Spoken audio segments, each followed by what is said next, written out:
Hello नमस्कार दोस्तों। आज हम बात करने जा रहे हैं आरसीपी सिंह के बारे में। जी हाँ, बिहार में एक और नई पार्टी लॉन्च हो रही है।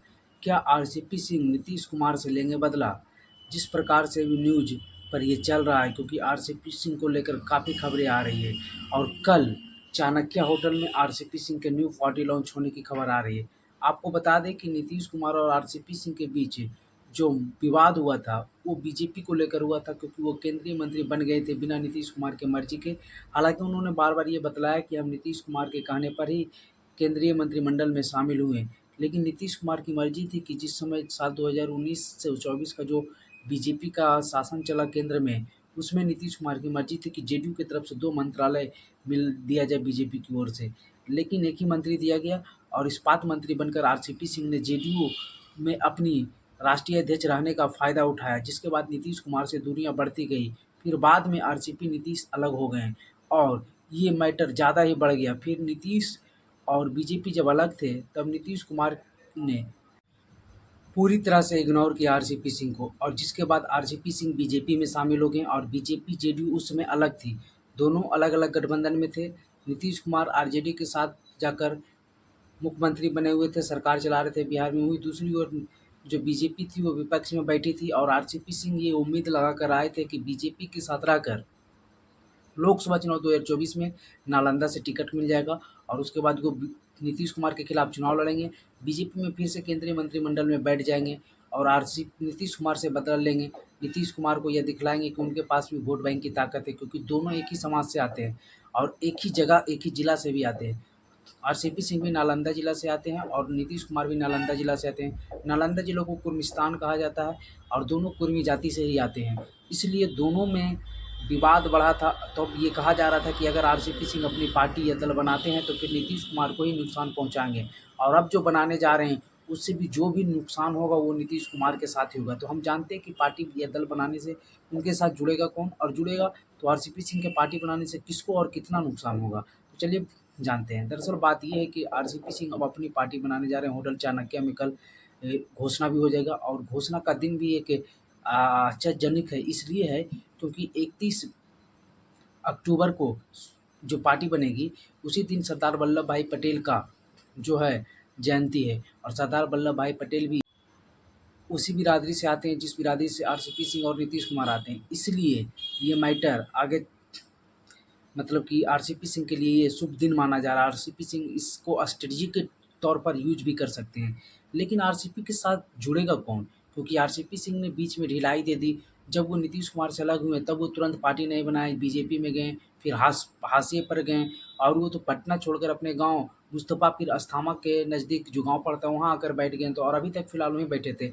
अब वो पार्टी बनाने की जब उनके मन में ख़्याल आया, तब वो पटना की ओर वापस गए हैं। तो उनके साथ जुड़ेगा कौन? क्योंकि जितने भी साथी थे जिस समय आरसीपी सिंह की संकट की घड़ी थी, वो जेडीयू से छोड़ रहे थे, उस समय उनके साथ आए थे लोग, और क्योंकि वो जेडीयू के सर्वोसर्वा रह चुके हैं, राष्ट्रीय अध्यक्ष रह चुके हैं। यहाँ तक कहा जाता है कि बिहार में जितने भी डीएम, एसपी, बीडीओ तक जो ट्रांसफ़र पोस्टिंग होता था, उसमें सब आरसीपी सिंह के मन के बदौलत नहीं होता था।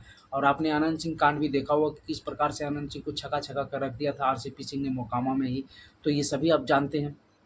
तो कहा ये जाता है कि जब संगठन और जिला संगठन, क्योंकि वो राष्ट्रीय अध्यक्ष हैं, तो संगठन में जेडीयू के काफ़ी उनका योगदान था और उसमें तो ऐसा कहा भी जा रहा था कि इतने विधायक उनके साथ टूट कर चले जाएंगे, क्योंकि संगठन विधानसभा का टिकट भी 2020 में उन्होंने ही बांटा था।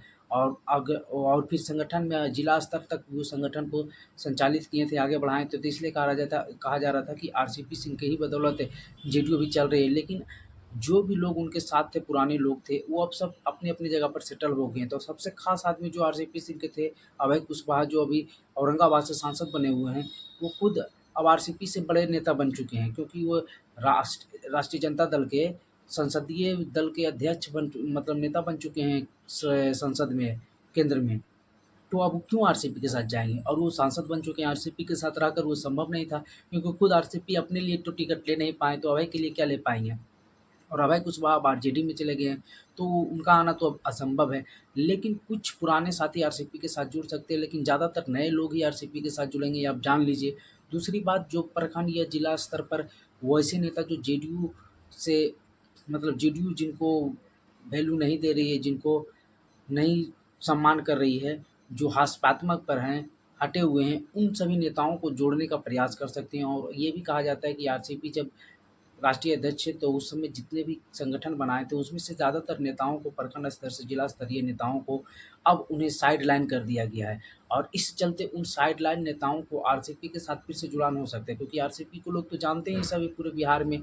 वो नीतीश कुमार के साथ इतना करीब रह चुके हैं, पूरे बिहार में संगठन बनाए, घूमे एक-एक जगह, तो आरसीपी को तो लोग जानते ही हैं। और 2 500 हज़ार लोगों को भीड़ जुटाना हर एक जिला में, ये कोई बड़ी बात नहीं, आजकल कोई भी नेता जुटा लेता है। तो आरसीपी सिंह पार्टी चला सकते हैं और नीतीश कुमार के लिए खतरे की घड़ी हो सकती है, क्योंकि साल 2025 का चुनाव आ रहा है और आरसीपी अगर पार्टी बनाते हैं, तो अगर वो अलग होकर लड़ते हैं, तो जो भी वोट काटेंगे वो नीतीश कुमार के काटेंगे। हो सकता है चिराग मॉडल 2020 की तरह आरसीपी 2025 में काम ना कर जाए बीजेपी के लिए। हालाँकि उस तरह से खुल के काम नहीं होगा, बीजेपी भी इस बार वो जोखिम नहीं उठाने वाली है। लेकिन अंदरूनी तौर पर बीजेपी भी यूज़ कर सकती है आरसीपी सिंह को। लोग तो ये भी कह रहे हैं कि अभी तक आरसीपी सिंह बीजेपी से इस्तीफ़ा क्यों नहीं दिए हैं? क्योंकि आज ही मतलब दीपावली के दिन ही आरसीपी सिंह का पार्टी बनना है और पार्टी बनने के तक भी वो इस्तीफ़ा नहीं दिए। तो कहा ये जा रहा है कि हो सकता है पार्टी बनाने के बाद वो प्राथमिक सदस्यता से इस्तीफ़ा दें या फिर बीजेपी उन्हें बाहर निकाल दें। तो आरसीपी सिंह पार्टी बनाते तो कितना इम्पैक्ट दिखेगा, ये भी देखने वाली बात होगी, क्योंकि कुर्मी समाज में इकलौते अधिकार अभी तक नीतीश कुमार का था। और अगर आरसीपी आते हैं तो ये देखने वाली हो जाएगी, एक फ्रेंडली फाइट करते हैं नीतीश कुमार के साथ या फिर खुलकर विरोध में आते हैं। संभावना फ्रेंडली फाइट का है, क्योंकि आरसीपी सिंह का भी उम्र 66 साल हो गया। अब वो 10-15 साल की राजनीति अधिकतम कर पाएँगे, तो वो नीतीश कुमार से लड़कर ज़्यादा कुछ हासिल नहीं कर पाएँगे। इसलिए वो फ्रेंडली फाइट में रहेंगे, कि ताकि नीतीश कुमार अगर सत्ता छोड़े, तो फिर से वो जेडीयू में भी जा सकते हैं। और जेडीयू में जाने के बाद उनको वैल्यू तभी मिलेगा जब वो अपनी पार्टी बनाकर कुछ दम दिखा देंगे। या फिर हो सकता है कि उनके पार्टी में ही जेडीयू के सारे कार्यकर्ता नेता हो जाएँ, क्योंकि नीतीश कुमार के हटने के बाद तो जेडीयू टूटना या बिखरना तय है। तो इसलिए इन सभी मुद्दों को समझते हुए आरसीपी सिंह ने अपना एक नई पार्टी बनाने जा रहे हैं। कल कल क्यों बोले, आज ही, दीपावली के दिन 31 दिसंबर को ही लॉन्च होने जा रहा है पार्टी। तो इसके बाद और क्या-क्या होता है, कौन-कौन जुड़ते हैं, कहा ये भी जा रहा है कि पूर्व आईएएस, आईपीएस जो उनके सीनियर, जूनियर रिटायर हो गए हैं, वो भी उनके साथ आ सकते हैं। जिस प्रकार से प्रशांत किशोर के साथ कुछ लोग गए, तो देखना आगे क्या होगा। जैसे ही कुछ और नई खबर आती है हम आपको बताएँगे। वीडियो पर बने रहने के लिए धन्यवाद।